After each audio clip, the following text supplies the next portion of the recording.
Alright, hi. In this video, we're going to take on yet another challenge. So with that, welcome to the second and the last challenge of the Python Basics course. The difficulty for this challenge is going to be intermediate to hard. So a little bit more complicated than the last challenge. The task I've prepared for you today is to write a program that gets a number from the user and writes that number in its prime factors. So for example, for the input 20, it would say 20 equals 2 to the power of 2 times 5 to the power of 1. So just write it down formally in its prime numbers. Or with another example, for let's say 30, it would say 30 equals 2 to the power of 1 times 3 to the power of 1 times 5 to the power of 1. So 2 times 3 times 5 is 30. And those are the prime factors of that number. So yeah, that's the task. So pause the video here and go to the challenge. Now I'm going to head over to PyCharm and implement this program. Alright, so I'm in PyCharm, and the first thing that I'm thinking of is that I need a function to tell me if a number is prime, because I'm going to be working with prime numbers, so it's definitely going to be useful. So let's go ahead and say define, I'm going to call the function isPrime, and as the parameter I'm going to specify x, and let's also specify the type of that x. We're only going to work with integers, so let's go say x is an integer, and the way that I'm going to check to see if that number is prime is that I'll create a for loop. I said for I in range of 2 is the first prime number, to x. Just see if you find any number that x is divisible by. So we're going to say, and that number has to be bigger than 1, right? Every number is divisible by 2. And we can't divide anything by 0. So we're going to start our range from 2 to x. So let's say if x modulo of I was equal to 0, that means it is divisible by it. We're going to return false, as in no, that number is not prime. And if we do that entire process and we don't return anything, or we don't return any false, that means it was prime. So we're going to go ahead and return a true at the end. All right, so now if you know more about mathematics, you know that you don't need to do that many comparisons. You can also go ahead and do it only that's divided by 2, right? Just divide floor division by 2, do half, you'll do half as many comparisons, and yeah, that will still work, right? Because if this 2 isn't working, then definitely half of it is not gonna work either. So yeah, that would work. But if you're even smarter than that, you would say you don't need to do that many comparisons either. All you'll need is gonna be the square root of that number, okay, plus 1. That's so if you don't find any divisors for x up to the square root of it, there's not gonna be any more. That's a prime number. And that's how we're going to do it. So we're going to say math.sqrt of x. That's a built-in function in the math library. You can see it has import math for me right here. In the math library, you have the sqrt function to calculate the square root of a number. Okay, now that can be any type. It doesn't have to be an integer. I'm going to make it an int, just like that. Cast it to int and say plus 1. Okay, just do those many comparisons. So just try from 2 to the square root of x. See if you can find any divisors. Otherwise, just return true. That's a prime number. And that's our isPrime.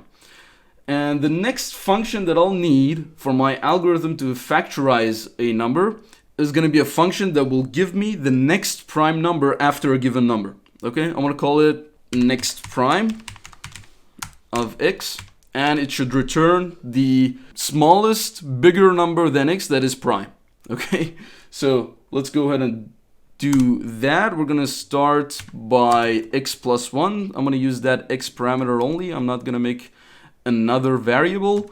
So I want to just increase it by 1. And I want to say while not isPrime, I'm going to use that function that I've created up here. If x is not prime, then increase x by 1. All right, plus equal 1. And yeah, do that until it is prime. And then at the end, go ahead and return x. So that function will give me the next prime number after a given number, no matter if that's prime or not. It's just gonna give the next prime number available. Right, next up, let's create a function to do the actual factorization. I'm gonna call it factorize x, okay? And I'm gonna store my factors in a dictionary, all right? The factors are gonna be in the dictionary, and the power of them is gonna be the value of that dictionary. There are many ways to do it, but I think it's the best way to do it with a dictionary. So I'm gonna go ahead and create an empty dictionary. I'm gonna call it factors. Let that be equal to an empty dictionary. And I'm gonna start finding possible factors, right? I'm gonna just try numbers, see if they are a factor of x, right? So I'm gonna go ahead and store that possible factor that I'm currently working on in a variable called possible factors. All right, let that be equal to 2 initially. That's the first prime number, right? Then I'm gonna do the algorithm you know from school, right? To factorize a number. Just say while x, and I'm gonna again use x again. So while x is bigger than 1, just go ahead and say if x is divisible by possible factors, right? So if x modulo possible factors is equal to 0, if the rest of the division is 0, then go ahead and set x equal to x divided by possible factor, all right? And then I'm gonna just store the factor. I'm gonna first write it here in the comment because I'm gonna change it a little bit. So I'm gonna say store factor, right? And if it's not divisible, so else, then go and try the next prime number, right? So let's go ahead and say possible factors equals next prime of possible factors. And it's not possible factors, actually, it's possible factor. So let's go ahead and reformat it real quick. Yeah, factor would be good enough. And yeah, that's pretty much it. So now let's do this store the factor. First of all, our storing is a story, right? Because if it is already in the dictionary, we just have to increment the value by 1. And if it's not in the dictionary, we have to make a new key in the dictionary. Okay, so we'll go ahead and say if factors dot get possible factor. Just try to get that possible factor, okay? And if this, because if it's not in the dictionary, if that get function is not able to find the key possible factor in the dictionary, it's going to return a non-value, okay? So I'm going to say if factors that get possible factor is not none, okay? See, this is almost English. It's almost definitely English, okay? So if it's not none, then it means it was in the dictionary, okay? Then I'm going to say factors of possible factor, just increment that by 1, right? And otherwise, it was none, all right? In that case, we're going to say factors of possible factor, just let that be equal to 1. Okay, that's the first time we found that. And you can see it goes up, and every time if it's, first of all, it divides a number as many times as possible by a smaller prime number before going to the next prime number, right? So you can see this part of it, this first if will happen, for example, as many times as possible for 2, as an example, just take 2, right? And if 2 doesn't work anymore, then it's gonna go to the next prime factor. Okay, so the order of the prime factors in the dictionary is gonna be an increasing order, okay?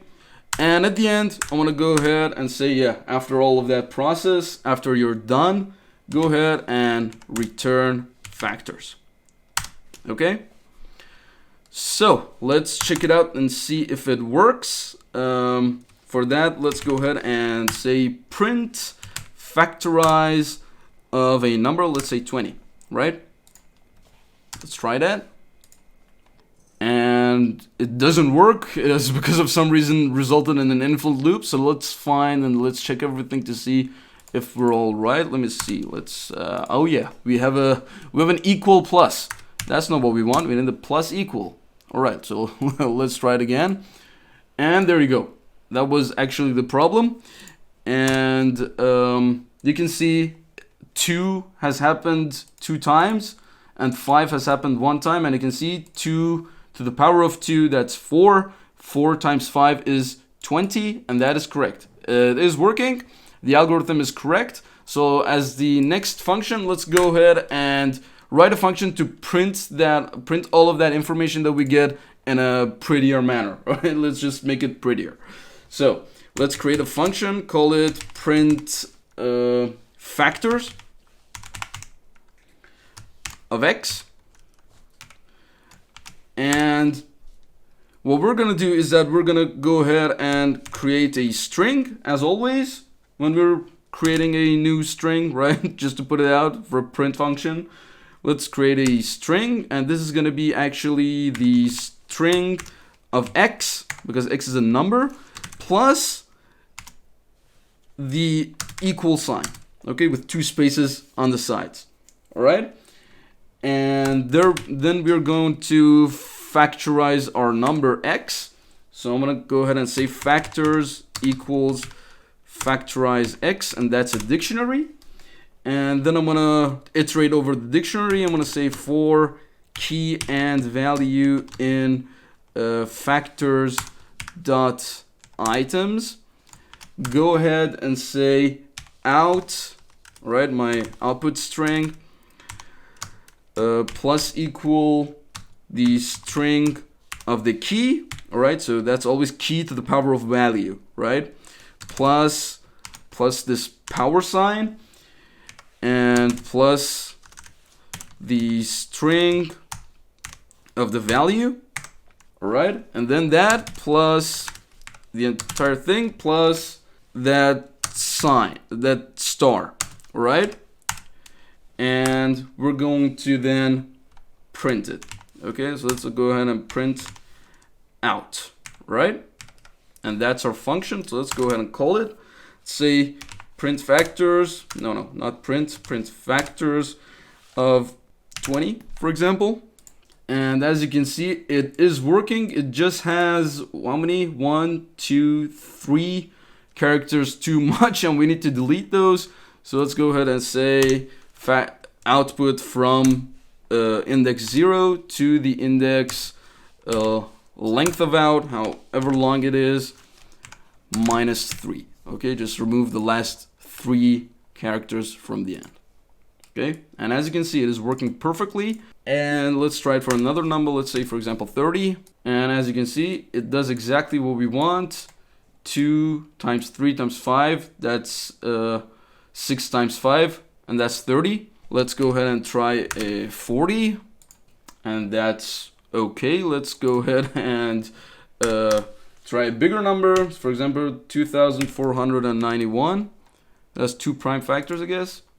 Yeah, 47 times 53, exactly. Both of those are prime numbers, and it's working perfectly. And we're done. And that was it for the Python Basics course. At the end, I want to thank you for watching this tutorial and choosing me as your instructor. I also want to say congratulations for coming this far, and I want to encourage you to learn more Python. There will be a follow-up course to this one about object orientation and object-oriented Python, so stay tuned for that. And as always, thanks for watching. Like the video if you liked it, and subscribe to the channel for more. Cheers!